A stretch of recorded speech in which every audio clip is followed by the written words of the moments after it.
It would seem obvious that we want to raise kids that are honest. But I want to introduce a word that tempers that word a little bit. It's the word candid. At least inside our home, we want to create kids that have the freedom to be candid. Obviously, we want them to be truth tellers. That's what I think of when I think of honesty, truth tellers. But grace-based homes create an environment where kids are encouraged to be candid. What's the difference between honesty and candor? Honesty is telling you exactly what's on your heart without any qualifications. Well, think about that. That can be cruel to somebody, to tell them exactly what you think as honestly as you can. We have a show in the United States. I'm sure they have equivalents of it all over. It's called the Jerry Springer Show. And the Jerry Springer Show is it's a show that it thrives on honesty. What it does, they have two people, and one knows a deep, dark secret about the other, and this person doesn't know. It's going to be revealed to them on air, and this is a thing that's going to crush them. It's going to break their heart, and it's going to anger them, and then they honestly react to this person honestly reacts to them. Honesty is vital to the success of this show. And it spews absolute from the heart, exactly what each other feels, as ugly as can be, and they hope a fight breaks out.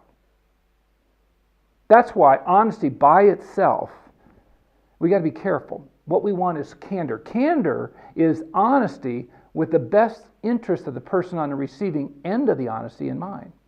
So what I'm saying, I want to say in such a way that when it has a care and concern. The Bible says, speak the truth in love. And a grace-based home does that. The parents do that to the kids, but they also create a way for the kids to be able to do it to them. See, grace-based homes have a culture of candor because kids need to be able to safely tell you the things that are on their, maybe they're going through some struggles in their faith. Maybe they're doubting their faith. Maybe they're questioning whether the Bible is true. Maybe they're questioning whether there's only one way to God, through Jesus. Maybe they're questioning whether Jesus is God's son.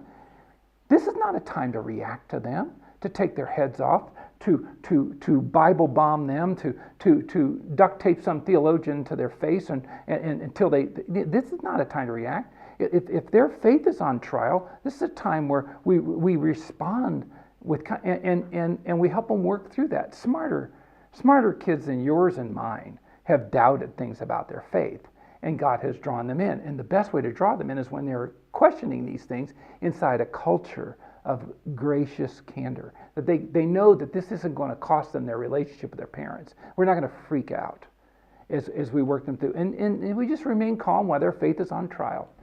But then there's some other things that they need to be able to be candid about, because they do not get perfect parents. We make mistakes. Now, when our kids make mistakes, we don't have any problem telling them, you just blew it. Man, that really ticked me off. What you just did was unacceptable. Okay, that's what parents do, right? Is that a two-way street? Because unless we're perfect parents, we can anger our children. We can break their heart. We can close their spirit. Did they have an outlet to say to us, hey, Mom, Dad, that really hurt me. That really frustrated me. I don't think whatever. And so in our family, we believe that if we're going to treat our kids the way God treats his kids, then we need to give our kids an outlet to honestly communicate with us. Where does this come from? I think it's in Hebrews chapter 4. We do not have a great high priest that doesn't understand what it's like to be in our skin. But he was in all ways tempted, just like we are, yet without sin. So it says, therefore, come boldly to his throne of grace and throw your heart out there and your needs and your frustrations on him, and you'll find graciousness waiting for you. You see, God, I just think any Christian that's being honest with himself that say there's times when I've been frustrated with God. I've been angry at God. Something happened. Someone died. Whatever. And you think, well, Lord, what's the deal? I'm doing a Job on you. I just need to take this to you. Well, he actually says, bring it to me. I have a big chest.